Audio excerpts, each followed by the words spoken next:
Welcome, guys, to the Challenger Series, your third place match. I am David Freak Tierley, and of course, with me is my pal Aiden Zyrene Moon. Of course, thanks to our friends at Coca-Cola for helping to produce the show. How you doing? I'm doing really well today, Freak. I'm excited. A lot of games coming up. Yep. Up to 3. Yeah, he talked about tiebreakers in the future. It's true. Everybody, even the North American, has some coming up. We're definitely having 1 tiebreaker per region, maybe even 2 in North America. Yeah. A lot of League of Legends, always good, and there's lots of League of Legends, guys. Welcome to the show. We're kicking off the final week of the second Spring Challenger Series with a fight for the third place between Never Give Up and Reason Gaming. And with just a few finishing touches, the table is almost set for the playoffs. Yeah, as we know, placing higher in the Challenger Series means more points and a better seed for those going into the playoffs. And not only is there a chance to claim the 4th seed in the playoff bracket, but there's something else to consider. The loser of this best of 3 will need to play a tiebreaker we talked about previously with Meet Your Makers to determine the 5th and 6th seed of the playoffs. Yeah. You don't want to be 6th seed. No, being 6th seed means you're going to face the 3rd seed. That's going to be Departed or C9E, which is scary. It's scary. You can look at the point standings there. NIP guaranteed first place, the top of the table. And of course, tomorrow, if Departed win the overall tournament, they're going to take the 2nd seed. However, if Departed lose, they will play a tiebreaker with C9E for the 2nd, 3rd place. So keep that all in mind. Of course, you can always check out the latest on everything in the Challenger Series by going to lolesports.com. You'll find stats, scores, schedules, and more under the Leagues and Tournaments tab near the top of the page. So now let's get to today's best of 3. It's the 3rd place matchup, Never Give Up versus Reason Gaming. Now, last time we saw NGU, they fell short in the semifinals. They faced a red-hot Departed team. But today, they're back for a shot at redemption with a chance to nab 3rd place in the 2nd Challenger Spring Series. Yeah, and their monster AD carry, Ritix, is just the man to help them get it. He had a killer quarterfinal matchup over Steve Bake's Cookies, going 26, 10, and 18 over 3 games. But he ended with a 4, 4, and 1 in game 1 of their semifinal loss, meaning he'll definitely be out for blood. He's hungry. He was put down in that last one, and he's strong. And Ritix and his team have bounced back before. After losing game 1 of the quarterfinals, they were able to win 2 straight elimination games against Steve Bake's Cookies, so don't expect this team to ever give up. Makes too much sense. Not going to let you down either. Now, of course, ready to bounce back from a disappointing performance is Reason Gaming.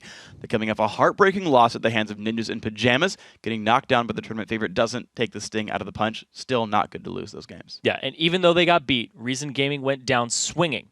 And jungler Trashy is going to have to get dirty early on, and that could be a deciding factor in the game. He struggled a bit in their semifinal loss to NIP, but it's likely Trashy will have NGU's Lasagna for lunch.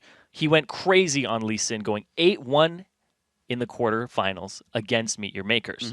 And while Lasagna only went 1 for 7 on Vi in their elimination game versus Departed, basically inverse scores there in terms of jungle performance. Exactly, so we're going to keep our eyes on that matchup a little bit. But there's 2 more players to watch out for that may hold the keys to the castle, which brings us to our featured matchup of the day. It's the tale of 2 Sus in the top lane, Never Give Up's Morsu and Reason Gaming's beansu. Yeah, and these 2 top laners are like 2 sides of the same coin. Despite having Su at the end of their name, Morsu's gamble in the top lane will have a huge impact on his team. He's a high-risk, high-reward player, and he's inconsistent as the carry, which means he could be a liability for his team. Yeah. He likes to play Aurelia, likes to play Lee Sin. Sometimes he goes crazy, but sometimes he falls short. But beansu, on the other hand, is incredibly consistent. He's a textbook player, but that may not be enough. Big plays may be necessary at this stage in the game, so walk off with the W. Yeah, and we'll see what kind of interactions they're going to get. We talked about the junglers as well being important. Lasagna having a rough time so far in the tournament. Trashy, I know we've talked about him a bunch, but it's funny because Trashy, the jungler here for a reason, he plays so well that he ends up being the carry a lot of the time. He has 30 kills. He has the most kills on his team. More than the AD carry, more than the mid laner as the jungler there. Puts games on his back. Highest kill participation as well. Huge impact player. And I know we were talking about this before the game. We thought Trashy might just camp top in the whole time, make sure Morsu does poorly, and then they can kind of win the game off that. Yeah, that's true. And we talked about it, though. Ritix and Masterwork on the side of Never Give Up are a very self-sufficient lane. Masterwork has 80 assists throughout his tournament life, and they've actually played 1 less game than everybody else because they had a game where it was a disconnect and a forfeit. Yeah. So they only have 1 game on the record in their last matchup versus Departed. Yeah. So that being said, 80 assists is monstrous. And that means that Masterwork is involved in a lot of these kills, has the highest kill participation on his team. Yeah. So Ritix and Masterwork work very well together, and Masterwork has that style of support where he's going to play the Lulu, the Diana, the Zillion, and speed Ritix up, give him shields, give him more damage or a revive so that he can do everything he needs to do to carry this game. Yeah. So Morsu, on the other hand, he's not going to have that help from Masterwork until they group up, but he'd definitely be a primary target for those shields. Yeah, and it's fun to watch what's going to happen here. I like the fact that Never Give Up, their roster got picked up by the Coast organization. If you guys watch the North American LCS, we talk about Coast being so focused on their top laner and mid laner, and it's kind of so convenient here because Morsu is basically Zion Spartan. He's going to try to carry super hard and be as big of a factor as he can be. But then instead of it being like Shifter going ham in the mid lane, it's instead the AD carry here, Ritix, big Draven main. And we've seen Draven ban against him all semifinal long, but also playing champions like Jinx who can hard carry for his team. And Masterwork is there, as you talked about, to support him and say, oh, I'll speed you up so you can kill people. Yeah, and bebe also goes into the shield meta. Exactly. They typically use their mid laner and support to provide some type of utility to their top laner and their AD carry. So it's a very almost reminiscent of Season 3, Season 2 meta. Yeah. Where you kind of just have the top laner and the bottom laner carry. Season 3 was more rotated towards the mid, so it's kind of all assassin mids. It's a big throwback here. Yeah, you're right. So I think Season 2 is, you're right. Yeah, they're here in the third place match. They're going to be in the Challenger postseason. And I know like we have a lot of tournament brackets here. I feel like while we're getting the game started, let's re-illustrate once again how the Challenger season works. So you guys saw the point standings earlier on in the show a couple minutes ago. Top 6 in points. So basically, the regular season for Challenger is basically a series of 2 like playoff brackets. And depending on how you do in the playoff bracket, you get some points. Basically, top 6 in points play the postseason. And you want to get top 3 in that postseason bracket. We know the 6 teams in the bracket. What we're playing for here is seeding. And the seeding is actually pretty darn accurate. NIP's top seed, they're crazy strong. Ninjas becomes very, very good. Departed and Cloud9 Eclipse, amazingly strong teams. They'll reach the finals of EUS Challenger Series. They're just incredibly good overall. They're going to be seed 2 and 3, and we'll find out in what way later on. So that means if you're going to place one of those, if you're the 6th seeded team, you have to face against seed 3 in the quarterfinal of the real postseason for Challenger. Yeah. Not going to look good for the team that plays there. So even though you're kind of only playing for seeding here, getting seed 4 and 5 has a much higher chance of getting into the semis and having a shot at the LCS. Because then we have this Challenger postseason, the top 6 teams. The top 3 go to the promo relegation tournament. That's your shot into the LCS. We have the top 6. They'll play down to top 3. They're going to get seeding here. That's promo tournament. Very important. Yeah, it's extremely important. And you talked about how Coast picked this organization up. They could be Coast EU with the exact same style, too. So yeah, kind of. We're actually going to throw the points back up there so everybody can see. Ninjas in Pajamas are untouchable right now. And there is actually a tie between Departed and Cloud9 Eclipse. If Cloud9 Eclipse lose against NIP... Or Departed lose. Yeah, Departed, sorry. Departed lose. They already lost. Yeah. Cloud9 Eclipse already lost. They lost to Departed. Yeah. So Departed, if they lose to NIP tomorrow in those finals, there will be a tiebreaker to see who gets that second place spot, which means they get a bye in the first round. Yeah. Which is extremely important. And then you can see everybody has these 6th place ties, and Meet Your Makers will end up playing the loser of this match for 5th place and 6th place. So if you lose that, you're going to be going up against C9E or Departed. And what's kind of interesting about that as well is that Reason Gaming played Meet Your Makers in the semis. That was a 2-0. So if you're MYM, you're sitting here and it's like, well, if Reason lose, they just beat a second ago. The tiebreaker will be a best of 1, so anything can happen there. But it's like, MYM sitting here saying, well, if Reason lose, they just 2-0'd us pretty convincingly. And that's going to put us in 60, which is not a good place to be. And generally speaking, whoever wins here, right, it's like, okay, we just beat whomever. We got 4th place. We're going to either play a team that we had 2-0'd earlier. Like if like Reason wins, then Meet Your Makers wins. Like, well, we just 2-0'd Meet Your Makers a while ago. Or like Never Give Up wins and Reason wins the tiebreaker and Never Give Up's like, well, we just beat you in the best of 3 here. We'll just beat you again in the playoffs. Like kind of no matter which way it shakes out, you're like, the winner here is going to feel really good about their playoff standings. Oh yeah, definitely, and especially since the seeding works out the way you were talking about it, and they don't have to really meet a top tier team until later. And it'll be a NIP if you're in the 4 or 5 spot. Yeah, exactly. So, of course, guys, just so you know, we are having a couple quick tech difficulties. We will get the show on the road in a little bit. We're just going to talk about all the playoff races and all the fun things going on there. Kind of looking at it, so... We didn't actually talk about Reason Gaming enough. I actually want to jump back over to them. Let's do that. Because their team originally was named after Barney D when they were back on the ladder. And Barney D has been doing some work for his team. Barney D. Crystal in that bottom lane up against Ritix and Masterwork, which is a very proven bottom lane. Yeah. This lane will carry a game. Whereas Crystal is very consistent in his play. He's kind of like don't mash me over an NA, where even if they lose the game, his score will be pretty good, but he won't carry it on his back solo. He needs somebody else to step up. Yeah. And you talked about Trashy having the most kills. He will take these kills for himself and put the game on his back. You saw his Wukong back in the round of 10, round of 20, Yeah. just dominating people. And then we saw his Wukong again, and he was shut down by NIP Yeah. very early on. Yeah. Didn't let him get any ganks. And that was interesting because NIP plays, and has so far played, a very slow conservative style. If you watch their games, super low kills, very objective rotation based, and they don't kind of allow the openings. Yeah. Some of that could be an adaptation to Trashy being a very good jungler, but overall their games are very slow for NIP. Now I think with Never Give Up, they're a much more aggressive team. Ritix will look to make plays, Morsu will look to make plays, and so Trashy will have things to capitalize off of. I want to see how that pans out. Of course, we're on 4.4 here, so it's a nerfed Elise. Of course, we saw Cyanide do all that champion, so it's not like she's gone from the champion pool. Vi some small nerfs as well. But I do want to kind of piggyback off your Krislin point because, well, Ritix is basically playing Draven and Jinx for the most part. High damage, aggressive champions. They can win lane, but they can also do very, very heavy damage in teamfights and are kind of risky. Krislin's playing Lucian, Caitlyn, Ezreal, and Sivir, which are either far back, very safe, or teamfight utility with the ultimate for Sivir. And so they have very, very divergent styles. And I feel like if you're Reason Gaming, if bottom lane just goes equal, that's a plus for them.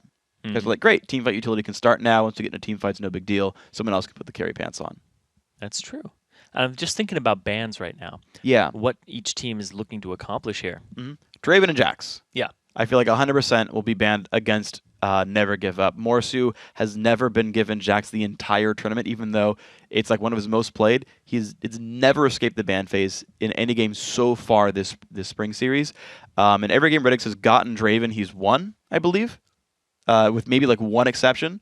But even in that game, did exceptionally well. And then otherwise, just banned against the rest of the timeout. Yeah, and Lulu's one of those champions that BB doesn't play. It goes over to Masterwork in the bottom lane as support for Never Give Up. And they're going to be on the blue side, so they'll have first pick. So Lulu is not actually a priority ban against Never Give Up unless you want to deny that support. And then he'll fall back on something like Janna or Zillion, so you don't really accomplish too much in terms of how protected that AD carry is going to be by the support, because he'll just find something else that does the same thing. Exactly. So, not too sure about how that's going to line up here. Like you said, the Draven Jax, definitely. If they don't ban Jax, then I'm going to be excited because I want to see Morsu's Jax. Everybody talks about his Jax, Aurelia, Lee Sin. We've seen his Aurelia and Lee Sin. They're both very good. His Aurelia can get shut down, though. Yeah. But Jax, on the other hand, even if you shut him down, he's going to scale. He basically jumps in and goes, I'm Jax! And I'm 0-5, but I'm Jax. But I get 98 health per level, so we're going to be okay. His base stats are incredible. They're very high. Yeah. He hits you with his base stats pretty heavily. And of course, so for Reason Gaming, I'm kind of thinking about what they're going to run here. So Sencux, a lot more varied. He's played a lot of different champions. Krislin, something safe. I feel like if... Go ahead. I was going to say, he's actually a high-level Talon player in yes, he solo is. queue. Yeah. I haven't seen his Talon just yet.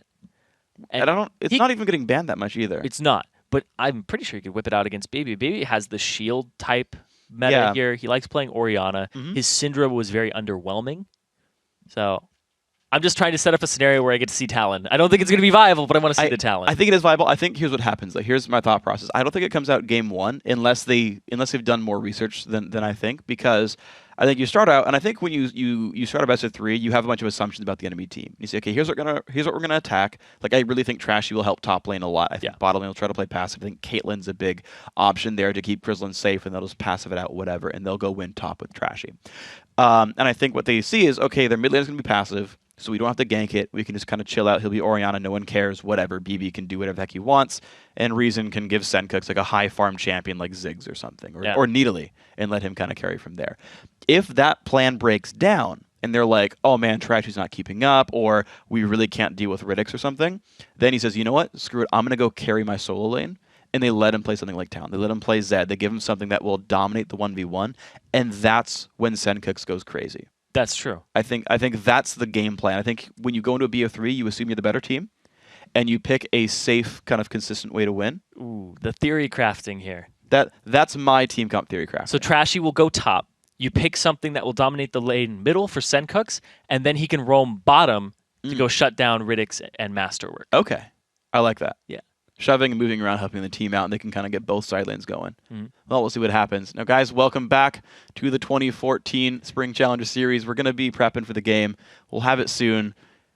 Yeah. Thinking about it. All right, so that's weird. The prompter had text up there, but I wasn't scrolling, so now I'm getting trolled, and I have no idea what's going on Welcome anymore. back, you guys. Yeah, Hopefully... I don't know why I said welcome back. We're going to move on with that one. Forget that I said any of that. I got trolled by the fact that the screen moved around. It's okay. All right, so let's think about the rest of this. Okay, so Reason Gaming, you think actually it's a wave clear mid who's going to go back to the bottom?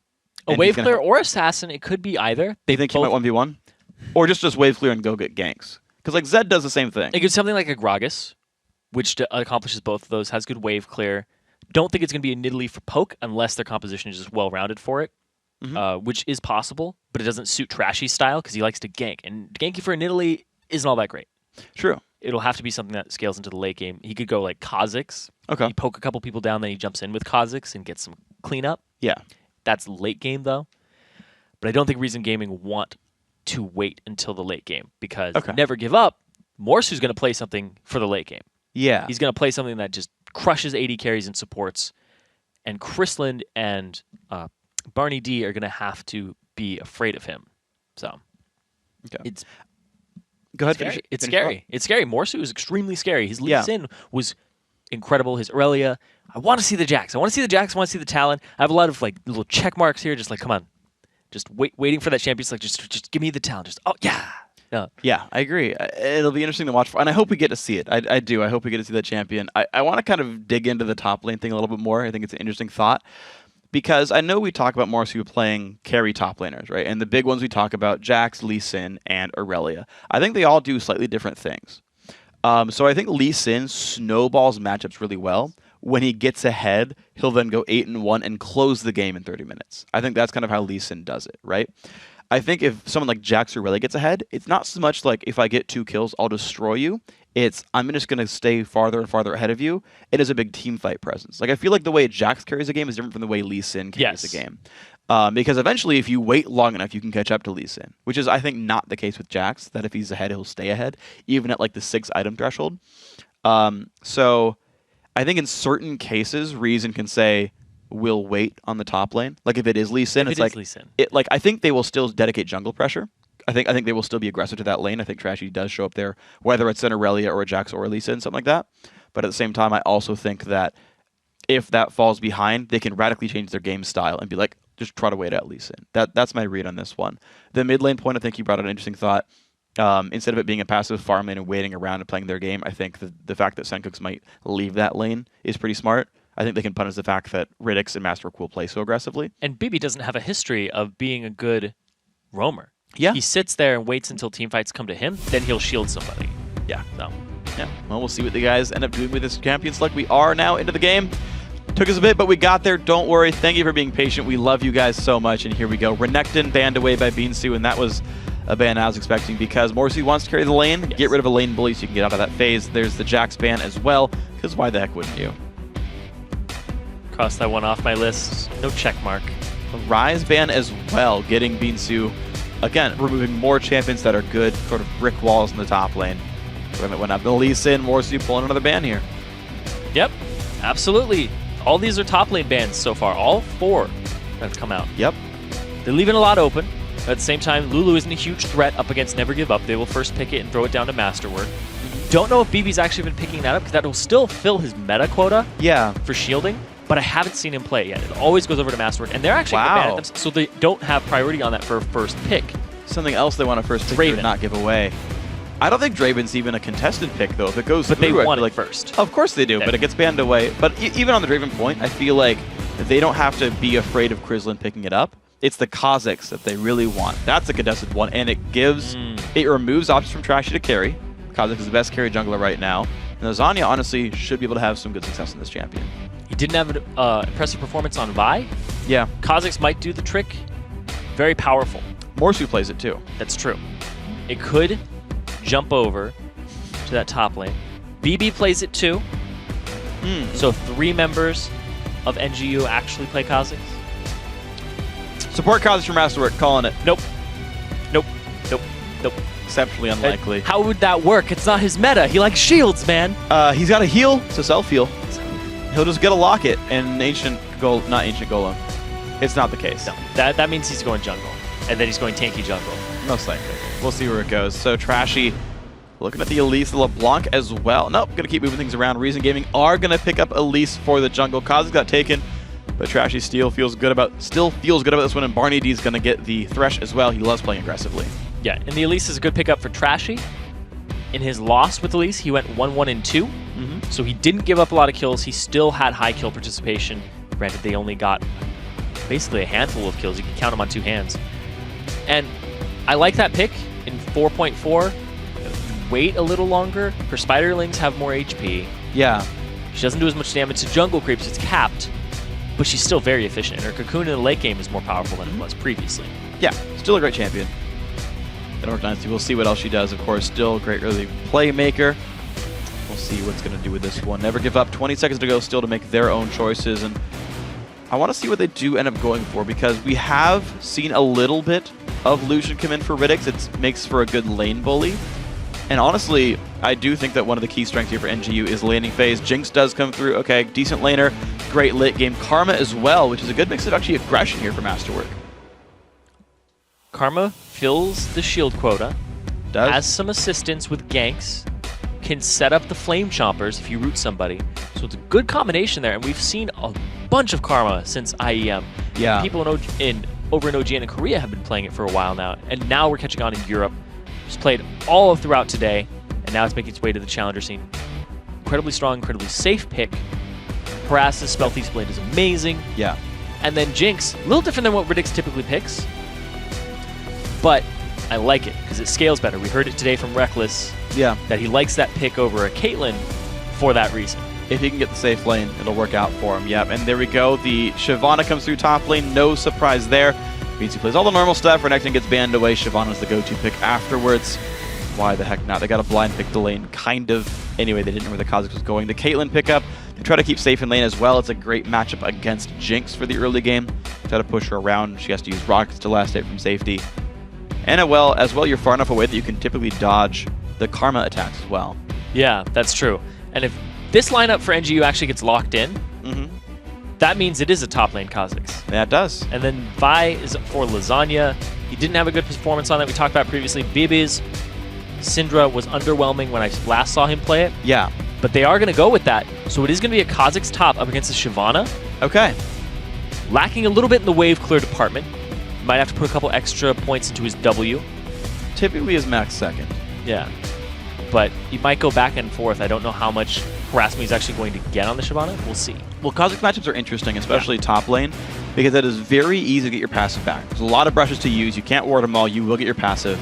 And the way Kha'Zix lanes work in general is you have to play aggressively in order to win them, or to even go equal in them. If you just wait and only last hit, you will lose out. You do have to look for active trades. And I trust Morsu knows the matchup. beansu couldn't have played against that many Kha'Zix tops. Might be a little unfamiliar with the matchup. There's an experience advantage, I think, here for Morsu that does help them out. As far as the rest of the picks, bebe is a heavy Syndra main. I know you mentioned that he hadn't been performing too well on it, but it's still a champion he's been favoring quite a bit, at least in solo queue. And that last lock in there was a Yasuo that's going to go over to Sencux.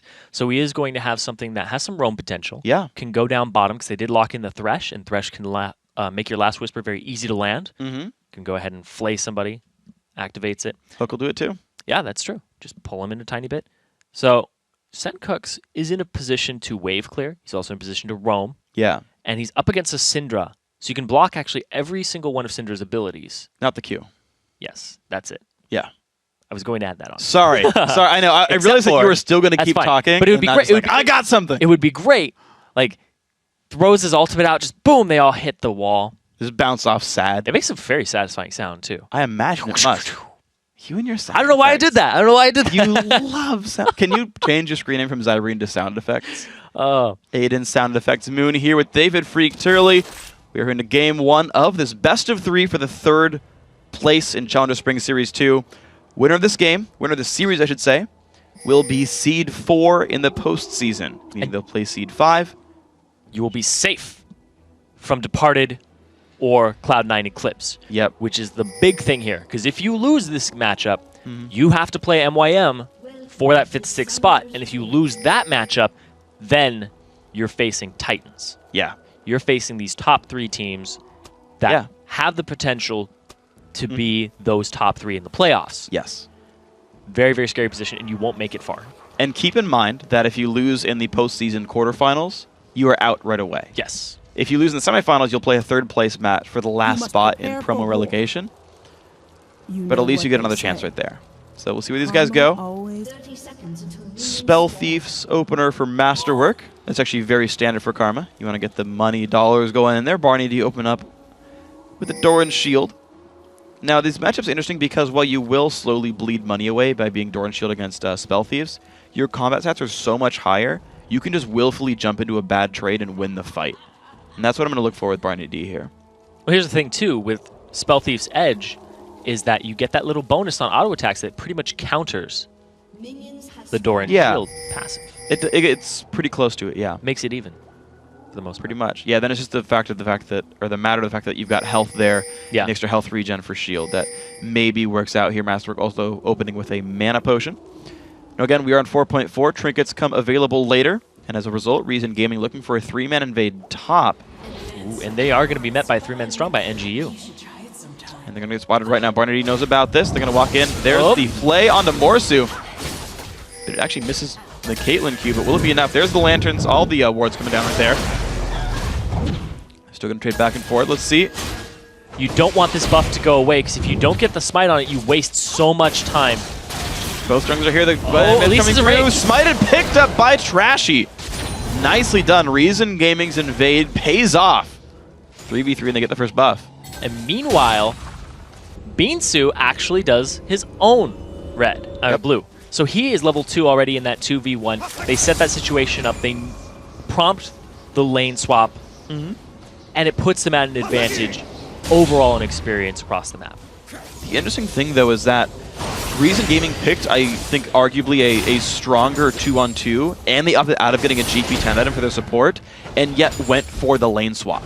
So you've got Jinx and a Karma who's getting full efficiency out of her Spell Thief's Edge in a 2v1 lane, which is a big advantage for NGU, and that's why you're seeing the gold really not that far apart. Yeah, and at the same time, level 2 came out very early for Sencux because he wasn't involved in that. It could have been a 4-on-3, but he was actually farming the mid lane, trying to push it and get an advantage over the Syndra, who's going to harass him with auto attacks. He's trying to return it. And you're seeing just the push come through. He knows there's very little pressure coming out from Lasagna right now. From that Vi, who had to get a very slow start grabbing her red buff just now. 3 minutes, 20 seconds, still not level 3. Very, very slow start for NGU's jungler here. And you want to 2v1 a Kha'Zix as well. You said that he can trade by being very aggressive. You're right. Here, he is in a very bad situation. And bebe's taking a ton of harass in the mid lane. I gotta say, I'm very impressed by Sencux's play so far. He's doing an exceptional job. And Reason Gaming had a better read on it than I did, saying, you know, you could choose to go equal against a passive mid laner, but they're saying that Sencux... What's the sound it makes? Not going to do it. Nope. Anyway, I did it earlier. But this turret's almost gone already. The lane swap for Reason Gaming to get the jungle pressure loses them a turret here. beansu on the run away. Level 3, they're getting nice amounts of slow on him. Really forced back. He's still up in CS over Morsu and levels, and they're going to go ahead and even it. But here's a gank in the mid. Lasagna looks for Sencux, flashed away though by the Yasuo. bebe forced to flash away as well, so a summoner trade here. bebe is extremely low. Yeah, but keep in mind that Trashy, just to make the top turret die, had to sit in the lane, whereas it allowed Lasagna to actually gank mid and force a flash onto the mid laner, and now actually rotated in for a dragon for NGU. Which is a different style from Reason Gaming, because they're typically very objective focused, so they must know that the dragon is being done right now. They do have a ward over the wall, so they're able to see it, and they are okay with this trade. Honestly, dragon for a tier 2 turret is fine. Oh, they're hiding in the dragon pit, and here comes Sencux. Oh, he's going to look for a little bit of something. He's going to look for what he can find. Lasagna taking some pain, has to flash the wall. That is a couple of flashes burned right there. Well played. So this is a tier 2 turret, below half HP. Yeah. Trashy willingly gives up the dragon for it. bebe rotates to the top. This is going to allow Sencux to do whatever he wants in that mid lane, possibly get some damage on it too. Yeah, they're creating a lot of rough situations. Now keep in mind again, NGU, even though they're in this bad situation here, did get a dragon kill for it, so whatever CS they give away, depending on how much they lose, could still be worth it overall. But if Reason gets this turret, they come out very far ahead on this one. So these types of games, it's like an accelerated pace. Turrets are being taken, dragons are being taken very early on, and the game either keeps at this pace or it goes very, very sluggish very quickly afterwards and people rotate back. Yeah, it depends if they can freeze the lanes or not or what happens here. So Reason, actually, they're going to back off with the fact that Lasagna and Masterwork have shown up. They do not get the turret down. They do still have a gold lead because they've been sitting in lanes for so long. I mean, look at this, level 5 minions for Morsu, who's been stuck in 1v2 the whole time, versus 29 for beansu Shyvana, who's had pressure relieved off of him and gotten a whole bunch of money back for it. It's that wild card factor. And Reason Gaming was our featured matchup, but it looks like it was theirs too. From the start, initiating the lane swap, making sure that Morsu's in a bad situation, and also that Kha'Zix pick in the top lane. You said that he might not have the experience, beansu might, in that Shyvana Kha'Zix matchup, but it looks like the whole team as a whole knew that this was coming. Yeah, thing is, he might not have an experience advantage, but when he's level 5 versus level 4, he definitely does. Oh, yeah. So Last Breath is now available, and a Syndra, it's so hard to get away. His flash is still on cooldown. Yep. Yeah, anytime. Like, you look how far back BB plays, because if Yasuo basically gets in melee range right now, he will guarantee a lockdown, because he can land 1 Q, keep chasing down, windwall a spell, and then get the 3rd Q. And you can see BB is forced to play very, very safely until he hits at least 6. And there's a CS advantage here for Sencux just because of the zone that he's creating. And that advantage will transition into just better combat stats when they meet up for a fight. And BB needs help. Morsu needs help. Ritix is not on that Draven. He can't dominate the lane in the 2v2 over a Caitlyn this early on. It's going to be a very even passive lane as opposed to what we saw from him before, where he's just chucking axes at people, chunking them down, and getting a huge amount of damage and forcing them out of lane, getting a CS advantage. But he can't do that here. So Lasagna's attention is spread very thin all over the place. Trashy, on the other hand, he can go wherever he wants because everybody else is being pretty aggressive. Like, he could go top right now. Morsu doesn't have a turret. It's true. A lot of opportunities there. It is a bit hard to gank for a Shyvana, but we will see. I also want to see what Morsu actually evolves first, because I know from the junglers we see them evolve their ultimate for the extra stealth, but I've seen all kinds of different builds. Let's see. Yep, it goes for claws. Goes for the 1v1 trading damage to fight the lane. Like I said previously, though, he does have 3 points in his W. There you go. It increases the heal, it gives him more wave clear, and it allows him to CS from a distance, which is exactly what he needed in that 2v1, but also in this 1v1 matchup. Yeah. And the thing is, Morsu at least did get some minions back when they finally got out of his lane. Ooh, a little bit of damage coming in from Masterwork. Can they find much more into Barney? The Root's going to come through. They don't chase it down. They just really wanted to push Crizzland away. Well, here comes Sencux and Trashy, but Lasagna and BB are both behind them. Vision of this is available for NGU. And can he get the stun? 4 versus 4. Stun lands on a Sencux. Forced back. No shield. It's not going to mean too much for him, though. Looks like they'll be able to disengage pretty safely. 3 minutes or so till Dragon comes back up, so nothing easily on the objective table. BB taking some good damage. Trashy really putting the damage down. Ooh. He's going to repel to keep chasing. Q should be back up in just a second, but the stun, the damage comes through. Trashy flashes, but it doesn't matter. First blood to BB. Not Shyvana, the Syndra comes through. Making it happen. Was not expecting that burst from BB. Trashy blew his repel to just dodge the W. The force of will, and at the same time, BB on the other hand with the ignite as well. The damage comes through. The dash makes it happen. Gets the blue buff back. But now Lasagna he gets out. Looking for something tasty. Can he get away with this one? Sense of force. Nice. Hits the minion with it, and there you go. Whew. Well played. I was like, he's got to have one. And he's going to freeze the lane, too. Look at that. Lasagna manipulating the wave and leaving it for BB. Just like, look at the minimap. You can see that that wave will stick around and be a whole bunch of money for the mid laner if it doesn't push in too fast. Oh no, the turret. It's in range of the cannon. You should actually pick up some of those. Yeah, he should. Just soak it up. Even if it's just experience. Yeah. Okay, so he's making a decision. You might lose the turret here. He's going to do that, yeah. There we go. Yeah, unfortunately, there were too many minions. He has to clear some of them out if you want it to freeze. Top lane turret actually does go down. The minions were too much for him. So, interesting. So, minus another turret there. No local gold. I believe it's 100 local gold for a turret like that. But still, 125 to each person on the team for Reason. Puts him in a slightly better spot here. So blue buff went back to Lasagna. It just went all around. Yep. So he will have his assault and battery up a little faster, which is what he needs in this map that is not going in the favor of NGU. They do have a gold advantage, but no turrets, and that's where Trashy thrives. can come behind people. We saw there was pretty poor decision making actually flashing after the ultimate from Syndra has been activated. It's going to chase you no matter what. I think he was like hoping that it wouldn't be enough damage. He could flash out of range of like a Q or an auto or something. I mean, not worth it in the end, but I understand the rationale. What if he could flash to Sencux and then Sencux just walls the other half of it? That'd be sick. That would have been sick. That one I do want to see. All right, make it happen, guys. About 4 minutes, flash to win wall. Here we go. 2-1 in kills. 11 minutes in. Dragon is back up on the map. Sencux has his static shift done, but bebe is looking pretty awesome. Look at this. He's got some cool direction, got an extra amplifying tome. It's a good opener. He's ahead in gold now over Sencux. Now he's able to harass him. Has his ultimate. Win wall's got to be saved by Sencux, though. Yeah. You can get most of your ulti in after the QE stun. They're baiting him in range of Trashy, but at the same time, that takes his attention away from the Dragon. And if they rotate to this, Sencux is low, and the Dragon is too. And here we go, they're going to move on in. Can the steal come through for Trashy? It will not. It's going to be the Dragon taken up by NGU. The fight might continue. Root onto Barney D. Windball comes in, but not going to help the team almost at all. The jump slow, the stun's going to land. Not good for Barney D. Ult comes through. Ritix picks up the kill. Not required by bebe. 3-1 and another Dragon for NGU. They are even further ahead in gold now. The problem with that fight was they showed up, they weren't in a position to contest it, and now bebe wasn't impressed by his Syndra before, but at the same time now, it's really misplays from a lot of Reason Gaming. The decision-making to continue to chase, the lack of respect for it, and they didn't see the damage output that he could bring to the table. Yeah, absolutely. It's taking them by surprise. I thought Reason had such a good start to this game. They got the buff steal, they got turret pressure, but here comes Ritix. Taking a lot of damage, 400 health left on him, takes a lantern and gets out, but Masterwork flashes in. Ooh, maybe not quite what they wanted to have happen. Chased down by Sencux, now misses the Q. Gonna have to land a couple more. Windball does not work against that, but walks onto a trap. Barney D steals the kill. Because why the heck not? Ulti comes by and it's Trashy in the back of the head though. Did not see that one coming. Kill goes back to Ritix. Once again, Sencux trying to do work for his team, trying to carry them.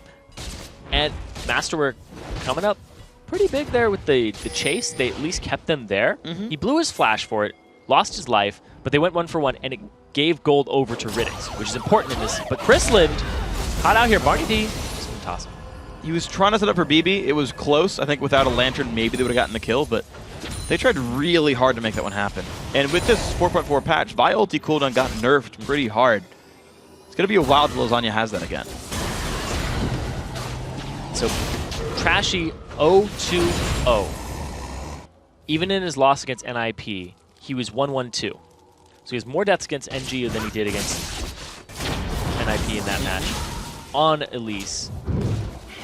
I really actually want to say it's because he's been making such aggressive plays against an aggressive team.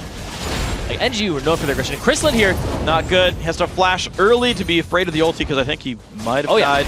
They would have made it close, but yeah, definitely respecting the damage. Looks like a BF sword comes out for Caitlyn, but Bloodthirster already done for Ritix here. So there's a lot of guys you got to respect. Morella Namicon rush for bebe. I'm surprised to see that, but I like it. Bloodthirster already done as well. The team haven't watched Morsu in a little while, but he's actually holding up fine in this matchup. NGU hit a number of power spikes right now. Well, he doesn't need to get Chalice because it's not going to do anything against Sencux, but now they're chasing onto Ritix down here. He hits through a minion wave. A lot of damage comes through. Cocoon's going to land. Nowhere for him to go. He pops the ult. You don't know if he needed to, but he did. Just wanted to slam her into the ground. Had to make sure. Pretty short cooldown overall for Yasuo. So this game, back and forth, different areas of the map are getting attacked. People are finding advantages in different places. Oh. Trashy looking for that onto the enemy red buff. Not going to find that. Lasagna is safe. Jumps over to grab some double golems. So 2,000 gold separate in the teams. 14 minutes in. We have not seen turret kills in quite some time. They're finding odd kills, but not getting anything else for them yet. Yeah, and I was talking earlier, once you get out of that phase in the start where it's that accelerated game, you either see it just everybody's pushing, oh my god, turrets are going down over and over again. Yeah. Or you get to this point where it's like, all right, what do we do? How do we handle this situation? Nobody's pushing this minor lead because somebody will come out with a little bit of an edge because one will get a dragon over the other. Ooh, good reflexes by Lasagna. Trashy the Flash Coon, not going to do anything. Lasagna duking away. He is going to be nice and safe. Attempted play there. All right, yeah, so Yeah. A little slowed down game, 3-1 in turrets there. Of course, the fight down bottom did capitalize in a turret this time for Reason Gaming. Ward sweeping away. But the matchup we have not seen much of in a while is the top lane matchup. Now, they're just trading farm back and forth. There's really no main turret pressure. But the fact of the matter is Morsu is scaling up. He's close to level 11. Normally that has evolved wings for a Kha'Zix. It's the most likely situation, but maybe he goes a different style with it. It's possible. He's just trying to scale up. Hydra's done. We'll see what else he can get. If he evolves his R second, it might give him enough chasing potential to chase down Shyvana. Slow her multiple times, get 4 of those unseen threats off. Ooh. Going after BB here. They're going to loop around him. Good cocoon! Incredible opening there. BB not in a good spot, and he's trying to run away. There we go. Kill picked up by Sencux. Lasagna shows up. Not going to mean much, though, for him. 4-4 now in kills. Reason in the later game here are just finding plays to make, and Sencux has been part of all of them. Lasagna has his ultimate available, doesn't take it. Karma was rotating around. Now they're just going to set up for Dragon. It's got a minute until it's up. Need to get positional advantage here. Whoever gets this Dragon, Reason Gaming, get it. They will be just that much closer. They might get a kill off of it too. The NGU will start to solidify their lead or start running away with the game. Late game Jinx is extremely scary. Same with Yeah, absolutely. I mean, there's a lot of late game damage here. I think it's important for Lasagna to be tanky then to help the team out. But you look at the builds here, NGU just wants to deal damage, haunting guys soon for Masterwork. Unless it's like half of Ruby's Sightstone and half of like an upgraded Frost Queen's Claim, which I heavily doubt. So just everyone's trying to get some kind of damage out there. Reason setting up for the Dragon. 20 seconds to go until that one. Ward's getting killed on both sides here. NGU also want this. Top lane is also pulled down, 5-on-5. And Morsu, you did evolve his wing second, so he can get over the walls, give himself that increased range and the resets. He wants to get into the fight. You can tell he's got the Hydra for the wave clear, but also for the AoE damage and the sustain. Let's see. What do we have? Is Kristoffer going to start it? He's going to start it. Well, BB's putting down Dark Spheres to empower his ultimate throughout the fight. He's actually stopped now. He was. Waiting on the first time. The strike goes in. Spike is going to get picked up by Sencux. The battle has begun. Masterwork in the back line's not in a good spot. Down goes one plus Dragon. Reason Gaming in the lead right here. No deaths coming through even with BB's ultimate. Oh, ooh, that's not going to hit either. So Masterwork ends up going down. So 1 for O, and Reason Gaming picked up a kill and the Dragon. About 1k goal between these two teams. NGU, they're going to try to look mid now. They know that the big tank, beansu, is no longer on the field. He has to go back. Last breath still available. It's going to be Lasagna off the side. Finds Trashy. Damage comes through. Lasagna goes down by himself. Winwell helping a bit too. The play on the BB. BB also goes down. Another 2 kills picked up. NGU try to push in a 4v5, but it does not work for them. If he wants to go for Ritix. Does not want to dive the turret to go for it, though. A lot of damage would come back into his face. It's the safe play there. It's a smart play. They're going to get a turret for it anyway. That's worth more than a kill any day of the week, regardless. Hook onto Morsu. Not good for Kha'Zix. More kills getting picked up. Play into Yasuo ulti. Not a happy place. The push still going to continue. Almost nobody is alive for NGU. They've got to give up pressure on this turret. Windwall going to keep blocking damage. Zap not going to matter as well. 8-4 now, and 5-2 win kills. Big swing for Reason Gaming. That's exactly what they needed. Not going to hit Crystalline with that last little zap.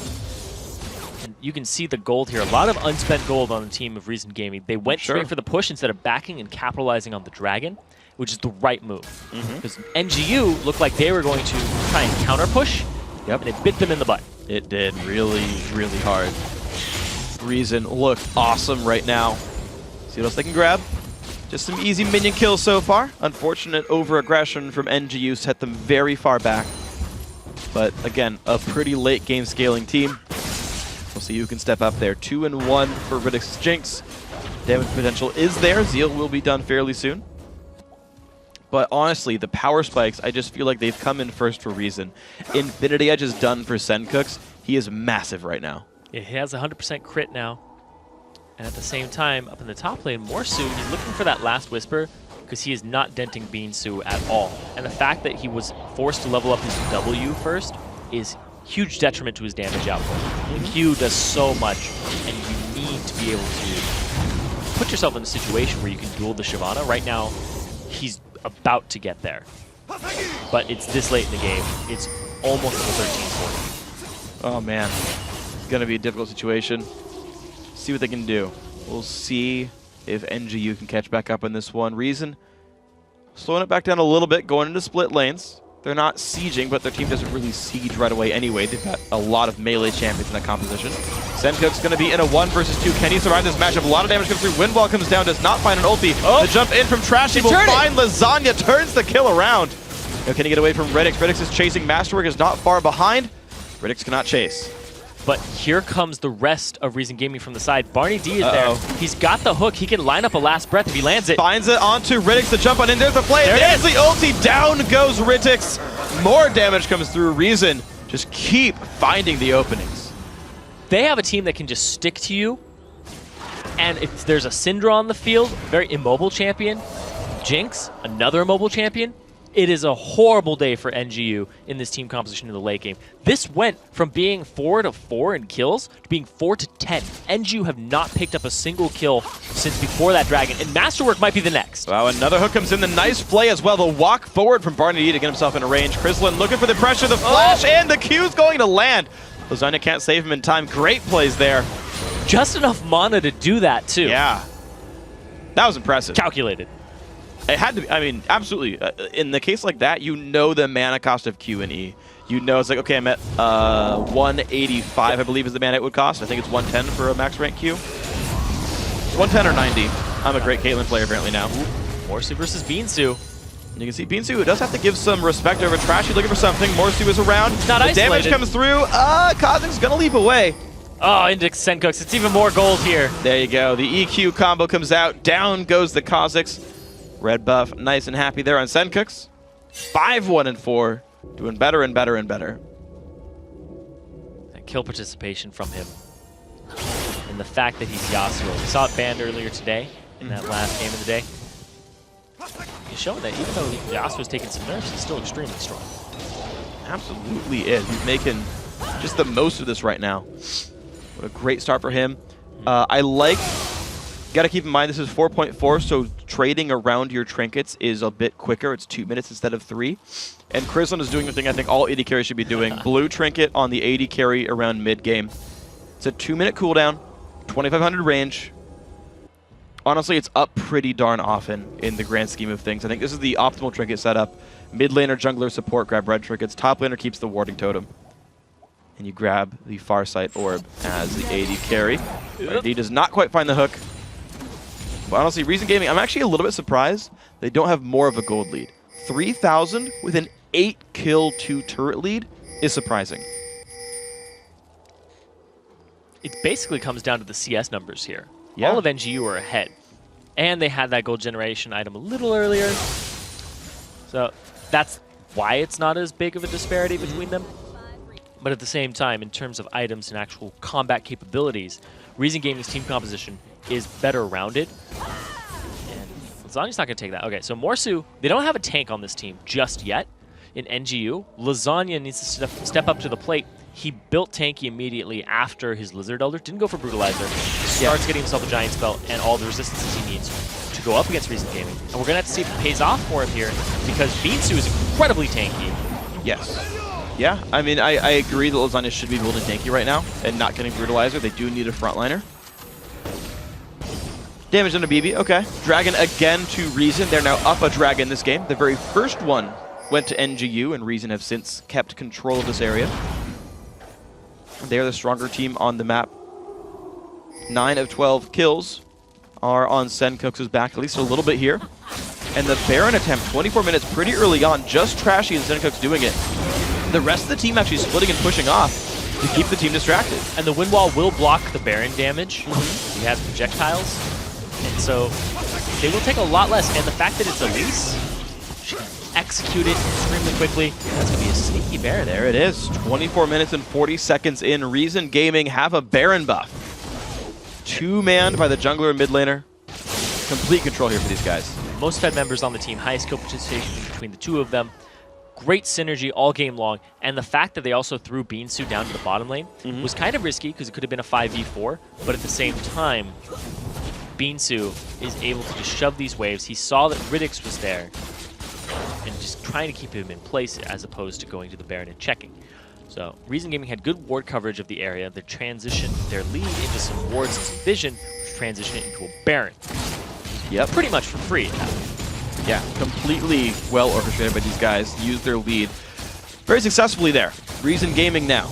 What's up next? They've got Baron buff for about 3 more minutes. They're going to still grab this blue buff here. I do got to point out, we talked about it earlier on, Trashy having a horrible start to the game. 0-2-0, I believe, his start. Has since gone 4-2-3. Major impact in fights. Picked up Riley's Crystal Scepter. Yep. So a bit of a magey pickup here. I mean, when the base damages go down, the AP ratios didn't change. So the relative value of AP has gone up on Elise. That's true. And there's something else I wanted to touch on here in item builds, is if we look over at Sencux, typically third item you'll see Last Whisper. Yeah. There isn't enough armor on the side of NGU to warrant a Last Whisper being purchased. Lasagna is the only one. Talked about no tank. Kha'Zix, 2 attack damage items. Then you see no Zonias or even Seeker's Armguard here for bebe, which I was actually expecting earlier.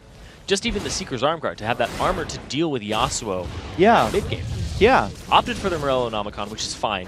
But then after that went straight for the Death Cap, and looks like a Void Staff is next. That's a likely situation here. We're going to see what else they can grab with this one. Bottom lane siege beginning for Reason. They've taken turret number 6. They're now going to go for inhibitor turret number 1. Blue trinket used, spots bebe. Shield keeping him in an okay spot. The wave clear pretty strong there from Static Shift Caitlyn. Yeah. But Morsu split pushing top. Reason Gaming are on a 5v4, and they're not playing very aggressively. And here's the thing, too, is that the wave clear from NGU with Jinx and the fact that you also have Syndra, you can keep people away with Scatter the Weak, throw down some Dark Spheres, and do exactly that. Keep them at arm's distance. Oh, the flash stun, and in comes Yasuo. Kill number 1 comes in, Lasagna for the counterattack. What else can they find? The hook back on Lasagna, trying to jump away. He's not going to get out of this one. 2 for 0 so far. They've got control over the inhibitor, but of course, Morsu in the top lane is doing the same thing, but it's just better for Reason Gaming right now. Morsu will trade turrets at least, but inhibitor and 2 kills, great for Reason. Here's the thing, if they try and stop the back, which they don't, now it's going to be Morsu versus Sencux, and Sencux, frankly, has more damage in his kit. And a hook on a Ritix, not good. Down goes Jinx, make that 3 kills. There's the battle, Sencux versus Morsu. The flash to get out of Q range, and the Ignite does it anyway. Sencux keeps the inhibitor alive. Mid lane inhib turret goes down. Reason doing everything recently. It looks like they're going to get their second inhibitor of the game, take out those turrets, and that was overall a very, very good trade for Reason Gaming. NGU don't even get a single kill, still sitting at the 4. This rotation and this change, just complete swap for Reason Gaming is incredible. I was talking about earlier, I was saying their misplays at the start of the game were what was costing them. I wasn't impressed by what NGU was doing, but I was more concerned with how Reason Gaming was playing. They were doing very aggressive plays that didn't make any sense to me, and you can see that it's only been mostly Trashy, a little bit of Sencux, and then that 1 kill onto Barney D. Their top laner, he's been all off on his own, just trying to farm up. Then he became relevant in fights. And Chrislin just doing his thing, but it was really Trashy. That's what I want to touch on. Is Trashy's decision-making in the early game was very off and strange. I don't know if it was nerves, I don't know what it was, or if he was trying to feel out NGU, because they are a different team. Sure. They play very aggressively, and when they thought they were going to get bebe, he just turned it around on him. Yeah. Did not expect that. And I like that they've swapped it up here, and that they've just said, all right, you know what? Sencux has been doing well all game. They shut down bebe. He was 1-0 at one point. Now he's 1-4. Has not gotten anything except that kill onto Trashy in the very early game. Yep. He's done nothing. His Syndra has been completely irrelevant. Yeah. And I thought he was going to turn it around on me. I said I wasn't impressed by his Syndra before, but that was a good play. But it was really Reason Gaming not respecting it. And now I'm in that same spot where I don't like the Syndra pick for him. His style is to shield Ritix, and Ritix on Jinx needs some help, but at the same time, he's not on a champion that can help him out. And Reason Gaming, they're going for the coup de grace here, trying to end the game. Oh, they got super minions coming in the bottom side and the mid lane as well, and the siege will begin for the top. Dragon is up very soon. Baron in 2 minutes. NGU pushing out this top lane, looking for a fight before the Nexus starts dying to minions. They don't find it. It's a little too late. There's already super minions, double super minions on that bottom Nexus turret. It's going to go down. There's turret number 1. They're going to move on to turret number 2 as well, and Reason Gaming still holding people up here. It's just Ritix trying to keep that base alive. The push in. Damage on a Lasagna. Still the damage coming through, but already 1 turret. More minions coming by as well. And the next wave, coming up soon. And you can see how good and helpful it was to have a tank there. beansu just walked up, laughed at the turret, stood there as Shyvana. And these super minions, Ritix, he's on duty for those. Morsu's landed on a trap. It cost him half his HP, and that might be the turret this wave, because he can't engage. We'll see what else they can get with this one. Siege number 5 coming through here. They're going to get a stun on Lasagna. Better damage comes out from Karma as well. The hook almost lands onto bebe. Will the engage happen this time? beansu in the front lines. Trashy forced away. I mean, this is a low tank build Elise. He's got to be playing a bit farther back from this, taking a lot of pain. Hook is going to land on a Ritix. He's going to play it back with the Yasuo. Not going to get there. Not going to find that one. The ult comes out. Not going to hit Barney. He heals himself just in case anyway. And the base is holding alive. Remember, Baron's up in 40 seconds though.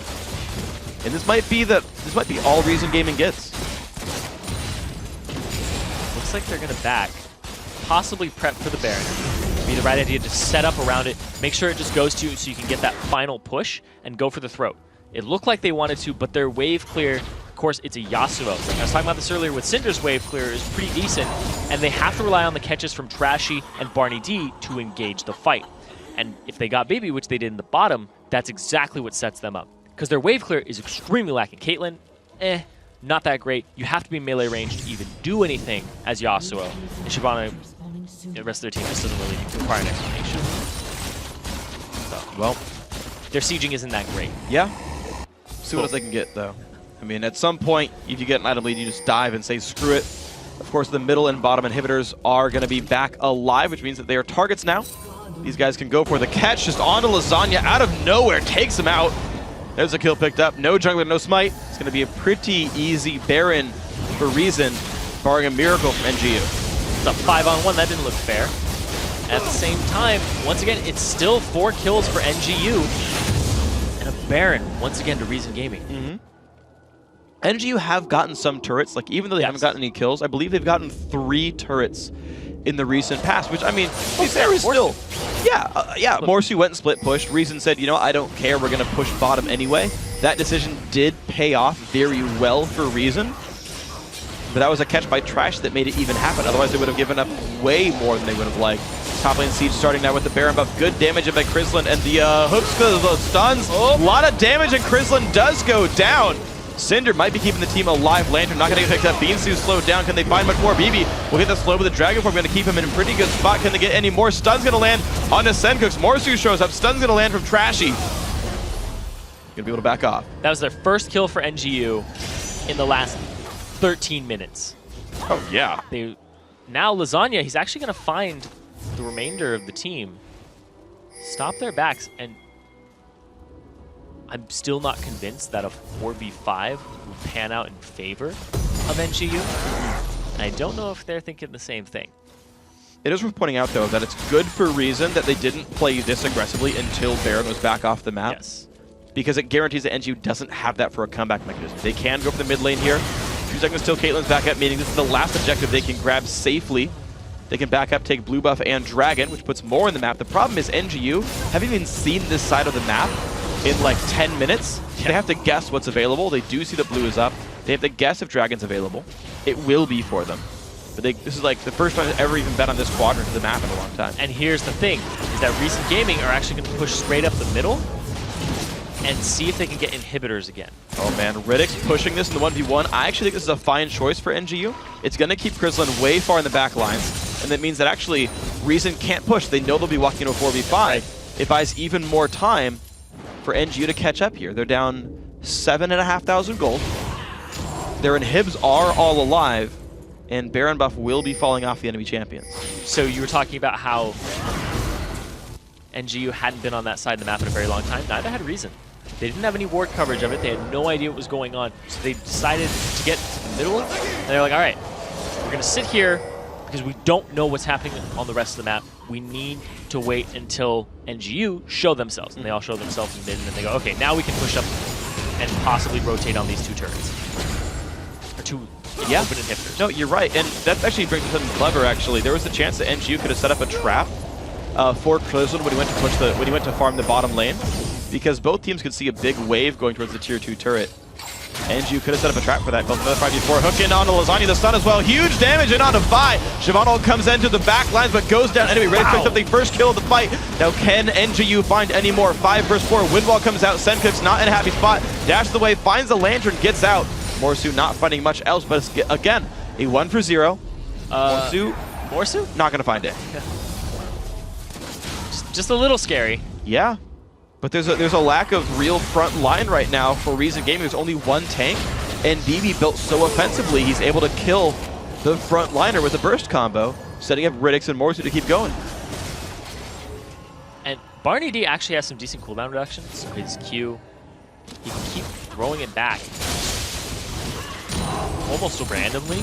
Yeah. Throwing it out there, seeing if he can actually get it. Crystal's a little overextended. Yeah, that was a bit aggressive there. Looked for some damage, couldn't find it. The Siege. Lasagna. Not able to easily find more Masterwork. Oh, jeez. Damage. The flash stun again from Trashy. Doesn't quite find it, though. There's the buy ulti. The engage comes in. Windwall. Gonna keep the team alive. Lasagna is separated and goes down. Into the backline goes Sencux. He finds one. His GA is up. He's gonna find the engage. Still not going down. Finally, GA pop, but a double kill comes out all the same. Big fight for Reason Gaming in the 4v5. And the fact that using your last breath once again refreshes your shield, gave him enough to be durable and to finish that kill off. And the turn, the flash cocoon from Trashy was amazing. It was on point, and here comes the flash hook. The flash hook lands, and down goes Ritix. Trashy is godlike. His performance proves it. 7-2 and 7. Only Kha'Zix alive for the next 13 seconds. They push down middle inhibitor. There's only one turret defending the Nexus. Can Reason close it out? It looks like they are going to. Morsu would have to pull off a miracle here. Bait him a tiny bit, but at the same time, there's so much on those death timers. They're just going to pick up another kill on him. They find the stun, they find the engage, down he goes, but Lasagna's back alive. Not going to be enough. Nexus goes down, and Reason Gaming start out 1-0 in the third place match. And Reason Gaming, they got off to a bad start, but then they turn it around, and only 2 kills more were picked up past that 20-minute mark for NGU. And I was concerned at the start for Reason Gaming's play, because I've seen their team before, and I'm like, this isn't really their MO. Yeah. And I've seen NGU, I was thinking, like, not to like bash them or anything, but they weren't playing to their strength. I'd seen the Syndra before, I was not convinced by it, and I am in the same spot as I was back then. Yep. Like, his Orianna is much more convincing when he plays that. And it's a better defensive option too. It really limits the ability to push, helps control for the team. Yeah. We'll see if they can set up their big damage dealers again. I mean, let's kind of break down what happened in this game, because I think it went in peaks and valleys. Yes. The very start of the game, despite it was interesting because the lane swap initiated by Reason was bad for their their duo lane, but good for their solo lane. It got a buff steal against the enemy jungler. It shut down Kha'Zix early on, who never fully recovered. Yes. Morsu did not have a good game at all. At one point was 0-3-0. So that worked out. Chres was like, whatever. Right? You basically just traded turret pressure, and that worked. Mid-game very much went NGU's favor. They found a lot of ganks. Lasagna actually had a pretty good mid-game overall. The first blood coming out from bebe was good as well. Started to look a lot better. And then it came to the late game fights, and it turned the other way around again. Yeah, and that very, very last fight, just calling back to it, Reason Gaming, they lost beansu in the top lane, and that kind of cued NGU to chase. They chased so far. Yeah. And there were so many hooks thrown back by Barney D. As soon as they got in a position where Trashy was able to just flash cocoon, they started the fight, but then Reason Gaming were actually counter-engaged on, and the wind wall was in such a great spot. Yes. It blocked off both bebe's damage and the damage coming in from Ritix, the 2 main damage dealers of that team. Exactly. So they basically had Kha'Zix and Morsu all of themselves, and it was just a nice, delicious morsel. So they ended up picking that, turning it all around, and chasing them to just win the game. Yeah. They, just overextension there. They were just sucked into a vacuum by having, beansu's off the map. Now all of NGU was. Yeah. And it was a little bit too much. I love the fact that Yasuo was this soft counterpick to Vi. Even though Yasuo doesn't do literally anything against Vi, affects the fact that her team can't follow up, and that worked so well in that last fight. So there you guys go. Reason Gaming scores the win, and with authority, 1-0 so far in the series. Going to take a quick commercial break, and when we're going to come back, Game 2 between Reason Gaming and Never Give Up.